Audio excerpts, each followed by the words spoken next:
Hallo, ek is Leo in die Besuidenhout en hier is vir jou 'n oorsig van die naweek se lekkerste en moet weet nuus op Marula Media. Pietermaritzburg en Pretoria word as die twee gevaarlikste stede ter wêreld beskou, volgens die onafhanklike datagroep Numbeo. Maar is hierdie data akkuraat en wat van die ander stede in die land? Marula Media het meer hieroor gaan uitvind. Solidariteit sal weer eens die hof nader om 'n stokkie te steek voor die planne van voormalige vryheidsvegters wat in aanmerking kom vir die bevorderings in die polisie. Die vakbond is gewikkel in 'n lang en ingewikkelde stryd met die Suid-Afrikaanse polisie oor 'n bevorderingsprogram waar volgens 'n groep vryheidsvegters oor 'n tydperk van 4 jaar teen 'n koste van R644 miljoen bevorder moet word. Baie van die lede wat nou aansoek doen om bevordering is egter dood, oneervol ontslaan of te jonk om in die Bosoorlog te geveg het. Die saak het egter nou 'n onverwagse draai geneem. Isabel Venter het die hofstukke onder oë gehad. Eienaars van klein hoeves in Pretoria lê wakker oor eiendomsbelasting wat vervierdubbel het na hul eiendom deur die Metroraad herklassifiseer is as residensieel.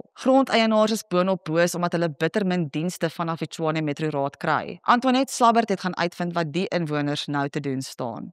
Met die reuk van bobotie en malva pudding en 'n vriendelike geselsie in Afrikaans, bied Safari Outpost vir Suid-Afrikaners in Kanada 'n welkome troos wanneer hulle verlang na die huis. Hier sal jy al jou gunsteling Suid-Afrikaanse produkte kry, van Mrs. Bols bladjang en rooibos tee tot varsgebakte melkter. Afrikaanse expats Pieter en Karen Jansen van Rensburg het vir Marula Media vertel hoe hulle droom vir die winkel 'n werklikheid geword het.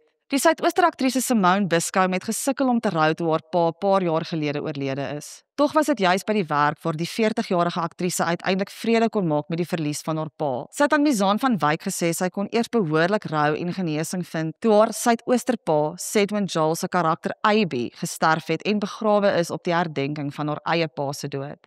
Lees dit alles en nog baie meer hierdie naweek op Marula Media. Mooi loop.